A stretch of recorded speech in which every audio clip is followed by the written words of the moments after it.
You know, they announced a while ago that James Gunn, Peter Safran said the first new film of the new DC was going to be Superman Legacy, and that James Gunn himself was going to write it. Now, there was no word that he was going to direct it. Peter Safran had made a comment that, I mean, hopefully we can convince James to direct it, but whatever.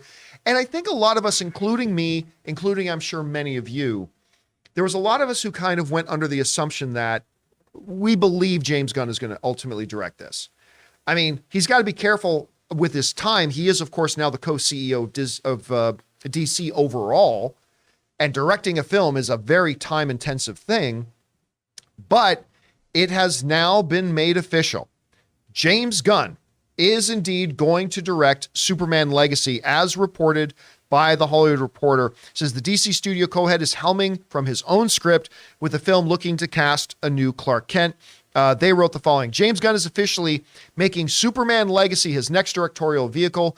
Gunn has been writing the feature since before he became the co-head of DC Studios in November, and it was widely expected that he would direct, though it was unclear given his duties overseeing the expanding DC slate. Superman Legacy will be the first big screen feature of the Gunn-Safran era. Warner Brothers has the project dated for July 11th, 2025, so a little more than 2 years from now. All right.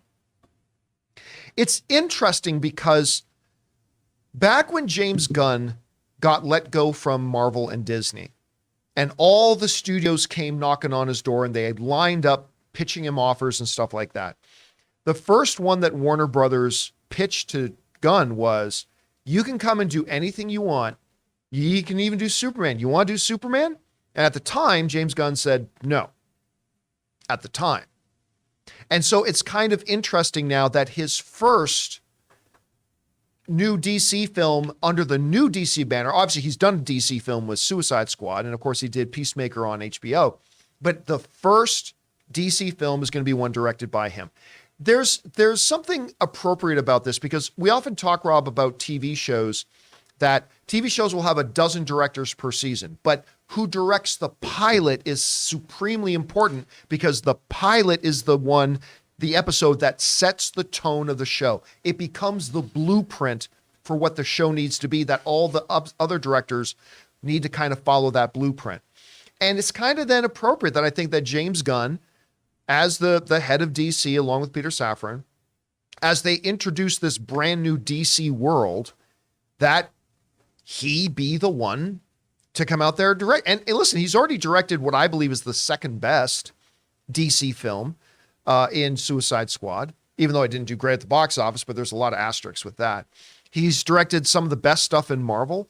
I mean, it just kind of makes sense that he's the guy to do it. It's not surprising to hear it, Rob, but we want to thank a sponsor of this video, MasterClass. MasterClass offers classes on a wide variety of topics, all taught by world-class instructors at the very top of their fields. Each class is broken out into individual video lessons, usually around 10 minutes long. And MasterClass is completely accessible on your phone, the web, smart TV, and available via audio mode to listen to classes on the go. They have over 2,500 video lessons from over 180 of today's most brilliant minds. They're all available anytime, anywhere on iOS, Android, desktop, Apple TV, Amazon Fire TV, and Roku. Now, obviously around here on the John Campea Show, we love our movies, so why not learn filmmaking from Jodie Foster, or maybe directing from Ron Howard himself, or the great Neil Gaiman doing his class on the art of storytelling. And you guys have heard me talk about my favorite class, Business Strategy and Leadership by Big Papa Iger himself, Bob Iger, the new and returning CEO of Disney. So guys, I highly recommend that you check it out.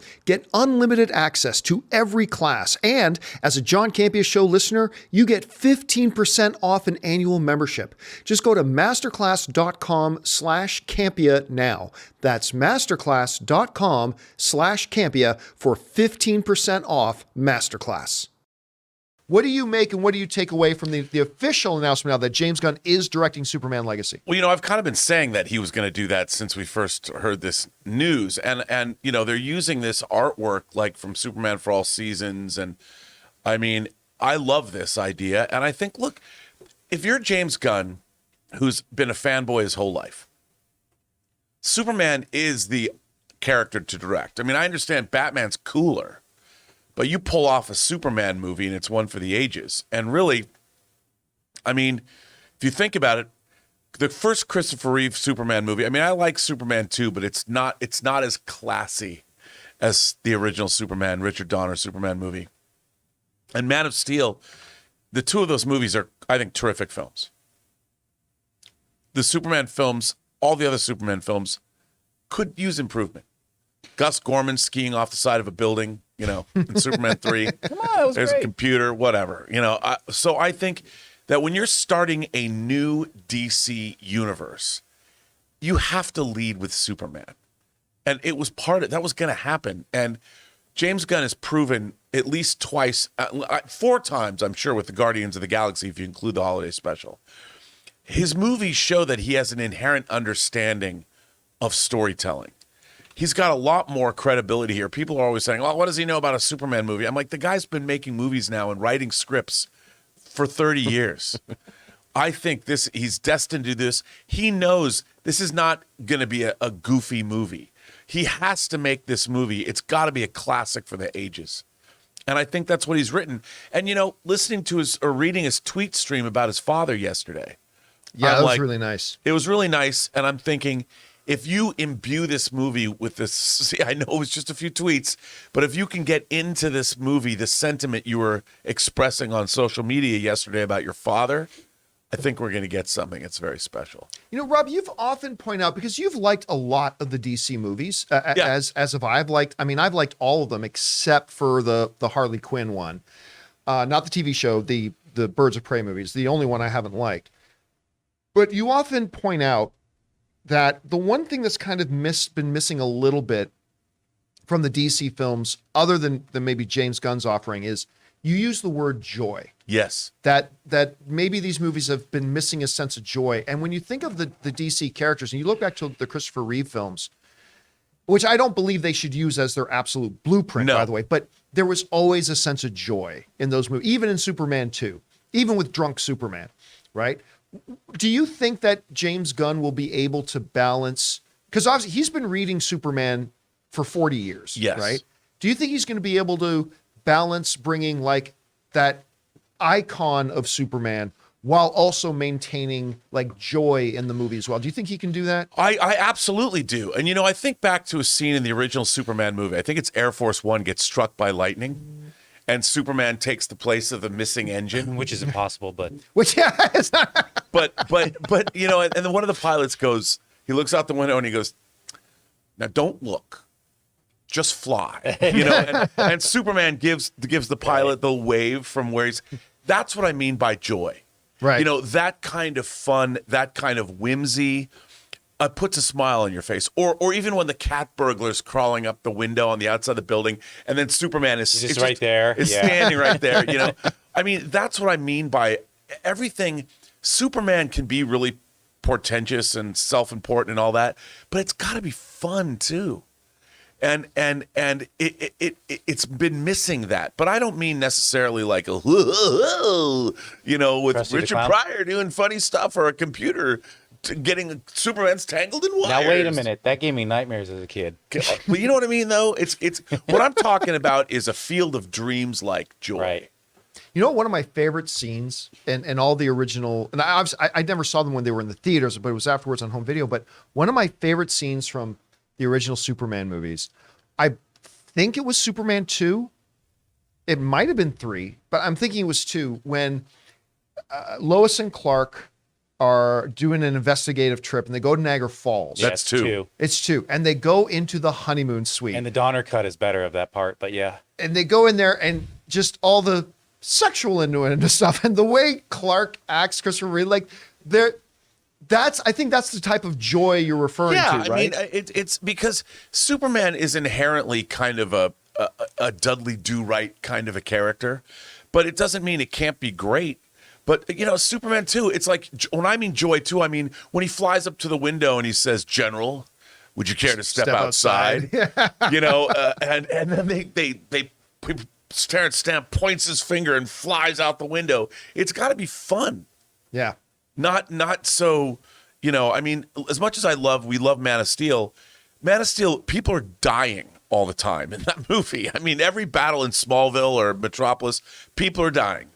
And sometimes there's got to be big action set pieces where no one's dying.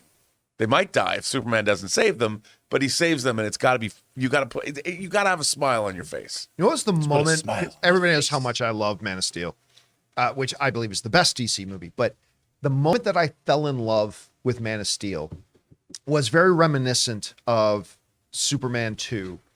It's when the guy, Clark, is working as a waiter or something, or as a bar sweep thing in the restaurant, and the trucker, very reminiscent of Superman 2. Yeah. The trucker giving him crap, and he holds back, and when he steps outside and we see the guy's truck wrapped around the pole, I'm like, that's the moment I completely fell in love with that Well, movie. and some people, I've heard criticism of that scene too, where people go, he wouldn't do that.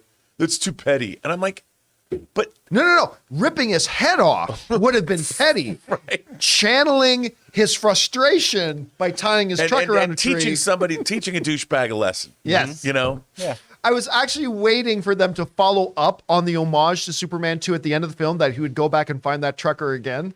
But I'm glad And they also, didn't do it. in that period, he wasn't Superman yet. He wasn't saving the exactly. world He was yet. still trying he to, didn't know who he Right. was. he was finding himself. Yeah. And even in Superman 2, Clark goes back and tunes that guy up. Oh, yeah, And at the says, end. I've been working out. Yeah, I've been so good. Anyway, guys, the question is for you. It's now official. What we have all suspected, it's now signed, sealed, and delivered. James Gunn will be directing Superman Legacy as the first film of this new era of DC. I mean, I don't want to put any pressure on them, but it's fucking important. They better crush this. I mean, dude, we talk about movies making that vaunted $1 billion mark. Right. This has to be $1 billion movie. See, I don't know that it has to be a bill. It's like I think it's okay if it's not $1 billion film. What it has to do, though, is set the stage for the following films to maybe be $1 billion films. Maybe. Like, this thing has got to go over great with the audience and great with the critics. And if it does that, like, if everybody, like all the audiences lose their mind and the critics all agree, it's okay if a lot of people are still a little sour on DC and didn't go see it yet. But if that movie can go over with everybody and make $750, $800 million, I think they'll be singing. I think they'll be totally good, because that will set up the future success. I don't think anybody's had as much pressure being the studio head and the director of the movie. No. In Hollywood history, no one has had the kind of pressure James Gunn has. No, right and you now. know what? Here's the thing. And everybody knows I'm a James Gunn fanboy, so take this with a grain of salt if you want. I don't give a crap. Most men would not walk into that grinder. Like, it's one thing to say, I'm going to write that movie, or it's one thing to say, I'm going to be the head of this thing, or it's one thing to say, I'm going to direct. The importance of this first film, like, Gunn has basically said, I have the testicular fortitude that I'm willing to put myself right in the crosshairs. There will be nobody else for me to point fingers at to blame if this doesn't work. Because you can't blame it on the writing, because I fucking wrote it.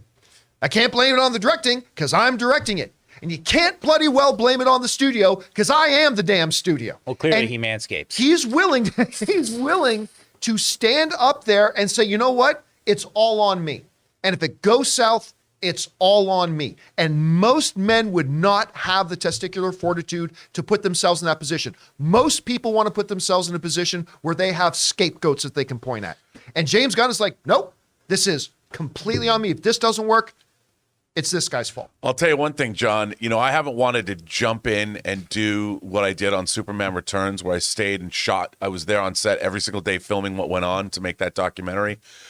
I would go back and do it for this, because I'm so curious to watch this process. Yeah, me too. All right, guys, question is for you. What do you think about this? James Gunn is directing Superman Legacy. Whatever you guys think about it, jump down to the comment section below and let us know your thoughts.